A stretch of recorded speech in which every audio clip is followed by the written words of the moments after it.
pour moi, l'art est un vecteur d'intelligence à beaucoup de niveaux. D'abord, c'est ce qui permet de développer notre créativité et notre confiance en nous, parce que quand on crée une œuvre d'art, et ça c'est accessible à tout le monde, eh ben, on va augmenter notre estime personnelle. Bonjour Agnès, bonjour à tous. Alors aujourd'hui tu voulais traiter une question autour de l'art, qui est: l'art est-il un vecteur d'épanouissement et d'accomplissement dans sa vie?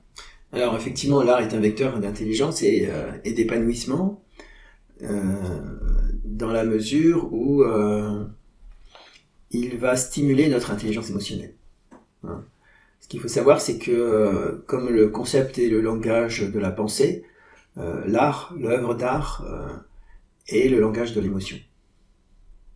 Et donc, trouver notre équilibre, c'est mettre en valeur autant nos pensées que nos émotions.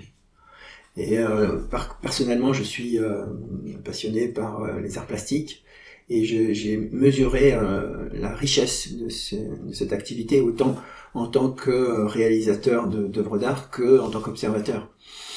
Et donc, pour moi, l'art est un vecteur d'intelligence à beaucoup de niveaux. D'abord, c'est ce qui permet de développer notre créativité et notre confiance en nous, parce que quand on crée une œuvre d'art, et ça c'est accessible à tout le monde, eh ben, on va augmenter notre estime personnelle.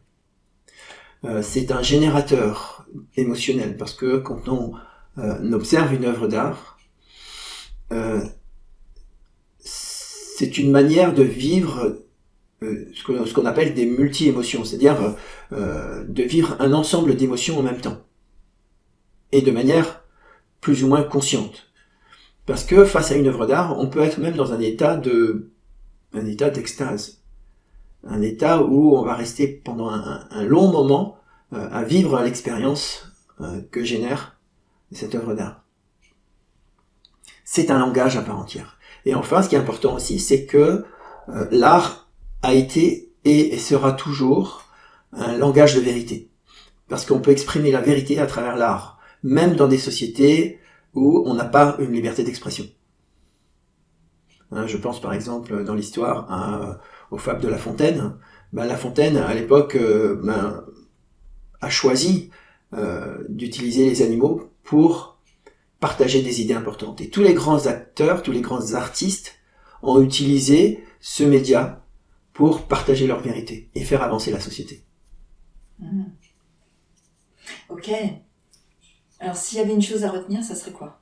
Alors s'il y a une chose à retenir, c'est que oui, l'art est un vecteur d'intelligence émotionnelle, c'est sûr, et d'épanouissement. Comment? Tout simplement en mettant un temps, un espace dans votre vie, dans la création ou dans l'observation de l'œuvre artistique. Donc, par exemple, aller au musée régulièrement. Aller au musée, aller au théâtre, lire des ouvrages de littérature, ne pas mettre de côté cette dimension chez vous, parce que c'est ce qui va vous permettre de vous épanouir, vraiment. Ok. Merci Gilles. Merci. Si tu aimes cette vidéo et que tu veux nous encourager à continuer, nous t'invitons à t'abonner à la chaîne, à liker l'épisode et à laisser un commentaire pour nous donner ton avis. Tu peux aussi partager cette vidéo avec ton entourage si tu penses que ça peut les intéresser. Si tu as envie d'aller plus loin, Gilles propose des trainings et coachings en intelligence émotionnelle. Retrouve toutes les informations sur le site odyssemotion.com.